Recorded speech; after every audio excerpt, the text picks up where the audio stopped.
Pathan film के बेशर्म रंग गाने में दीपिका पादुकोण ने भगवा बिकनी पहनी तो बवाल मच गया। हिंदू भड़क गए और भगवे के अपमान पर फिल्म के बहिष्कार की मांग करने लगे।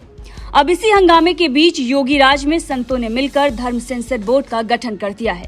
बॉलीवुड फिल्मों, सीरियल्स व OTT प्लेटफॉर्म में सनातन धर्म को अपमानित करने वाले कंटेंट को रोकने के लिए इस बोर्ड का गठन किया गया है। प्रयागराज माघ मेले में गुरुवार को धर्म सेंसर बोर्ड की गाइडलाइंस भी जारी कर दी गई है। ज्योतिष पीठ के शंकराचार्य स्वामी अवमुक्तेश्वरानंद सरस्वती ने इस गाइडलाइंस के बारे में बात करते हुए ये बताया है कि इस गाइडलाइंस को निर्माता निर्देशकों तक पहुंचाया जाएगा, जिसके बाद बॉलीवुड फिल्मों, सीरियल्स व OTT प्लेटफॉर्म में सनातन धर्म को अपमानित करने वाले कंटेंट पर पैनी नजर रखी जाएगी। इसके साथ ही उन्होंने ये भी कहा कि रिलीज होने के बाद फिल्मों का पहला शो बोर्ड के सदस्य देखेंगे। शाहरुख खान की 25 जनवरी को रिलीज होने वाली पठान फिल्म को भी बोर्ड के सदस्य देखेंगे और आपत्तिजनक कंटेंट पाए जाने पर धर्म सेंसर बोर्ड उस अंश को हटाने की मांग करेगा और वैसे ही ये काम करेगा जैसे छलनी से कुछ छानने के बाद उसे पतली छलनी से छाना जाए। जो है धर्म परिवेशन सेवालय ये झोंको, टोको और रोको इस सूत्र पर कार्य करेगा। पहले हम उनको अनुरोध करेंगे कि भैया ये ठीक नहीं है, समाज में गलत संदेश जाता है, लोगों को चोट पहुंचती है, पीढ़ियों की धारणाएं बदलती हैं, ये ठीक नहीं है, पैसा कमाने के लिए पाप मत करो। अगर वो समझ जाते हैं, बहुत से लोग समझ जाएंगे तो ठीक है। जो नहीं समझेंगे, जो नहीं रुकेंगे, तो उसके लिए फिर हम लोग टोकेंगे कि भाई आपको बताया था फिर भी आप नहीं कर रहे हो, थोड़ा ये ठीक नहीं है। और फिर अगर उसके बाद भी नहीं तो फिर रोकने के लिए जो संविधान ने हमको अधिकार दिए हैं उनका उपयोग करते हुए न्यायालय आदि का सहारा लेते हुए हम उनको रोकेंगे। क्या लग रहा है कि सेंसर बोर्ड जो पहले से वो ठीक काम नहीं कर रहा है? देखिए, सेंसर बोर्ड काम कर रहा है, ऐसा नहीं है। सेंसर बोर्ड अगर ना होता तो जाने कितनी मनमानी हो जाती। सेंसर बोर्ड अपना काम कर रहा है, लेकिन चूंकि उसमें कोई धार्मिक विशेषज्ञ नहीं है, इसलिए धार्मिक विषय कहाँ तक चुभ जाएंगे किसके हृदय में, ये वो नहीं जान पा रहा है कोई। तो उस कमी की पूर्ति करने के लिए हमने ये धर्म सेंसर बोर्ड। क्या लगता है फिल्म निदेशक इस धर्म सेंसर बोर्ड से मूवी अपनी पास कराएंगे जबकि एक सेंसर? देखिए, ऐसा है कि जो निर्माता हैं फिल्म के, उनकी भी अपनी समस्या है। वो कहते हैं कि हम एक फिल्म बना देते हैं, बाद में तोड़फोड़ होने लगती है, फिर हमको बड़ी समस्या से गुजरना पड़ता है, हमारी रात की नींद खराब होता है ना। तो ऐसी परिस्थिति में वो भी तो चाहते हैं कि कोई ऐसा संस्थान हो जिसके सामने हम अपनी बात को रख दें और फिर वो कहे कि हाँ ठीक है, अब तुम दिखा सकते हो, और फिर उसके बाद अगर कोई आपत्ति आती है तो वो लोग आपस में बात करें। तो वो भी चाहते हैं।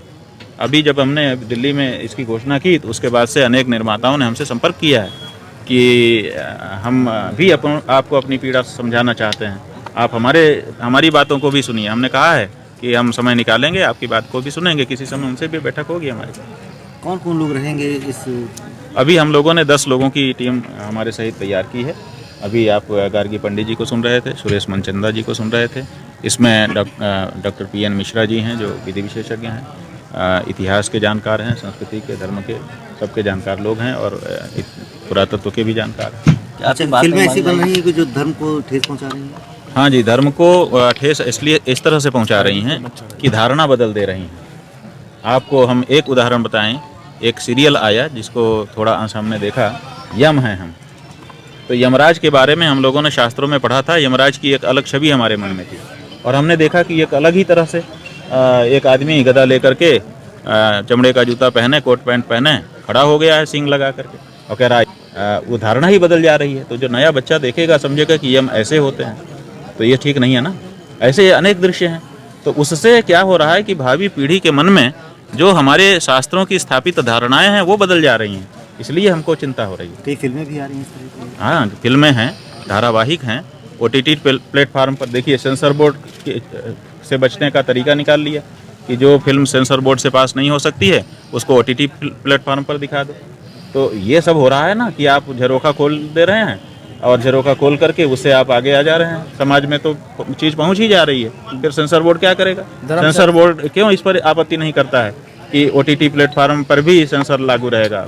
ये समस्या है। गाली गलौज और नग्नता भी फैलाते हैं भाई, गाली है, गलौज है, नग्नता है, अश्लीलता है, अपसंस्कृतिकरण है, क्या नहीं है। तो उसमें अभी तो हमने धर्म का केवल मामला पकड़ा है कि भाई धार्मिक जो पक्ष है, कम से कम उस बारे में हम अर्ह हैं, हमारा अथराइजेशन है क्योंकि हम आचार्य हैं। तो आचार्य जो है कम से कम अपने वाले विषय में तो कम से कम सही करे। तो हम अपने दायित्व मात्र के लिए, बाकी सब विषय पे हम नहीं बोल रहे हैं, केवल जो धर्म का विषय है, विशेष करके सनातन धर्म का विषय, हम उतने पर अपनी बात को कड़ाई से रखना चाहते हैं। सुना आपने शंकराचार्य स्वामी अवमुक्तेश्वरानंद सरस्वती को। उन्होंने इस बारे में बात करते हुए बताया कि हमारी कार्यशैली झोंकना, टोकना और रोकना वाली होगी।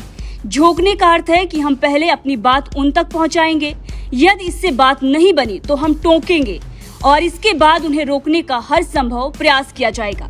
धर्म सेंसर बोर्ड का काम केवल फिल्म, चलचित्र, धारावाहिकों तक ही सीमित नहीं रहेगा, बल्कि स्कूल, कॉलेज और विश्वविद्यालयों में होने वाले नाट्य मंचन अब ध्यान से और धर्म की मर्यादा को विचार कर संपादित करने होंगे। आपको बता दें कि ये बोर्ड उन्हीं योगी आदित्यनाथ के राज में गठन हुआ है जिनसे बॉलीवुड ने बहिष्कार गैंग को रोकने की अपील की थी। बहरहाल इस खबर को लेकर आपका क्या कुछ कहना है, कमेंट करके जरूर बताइएगा।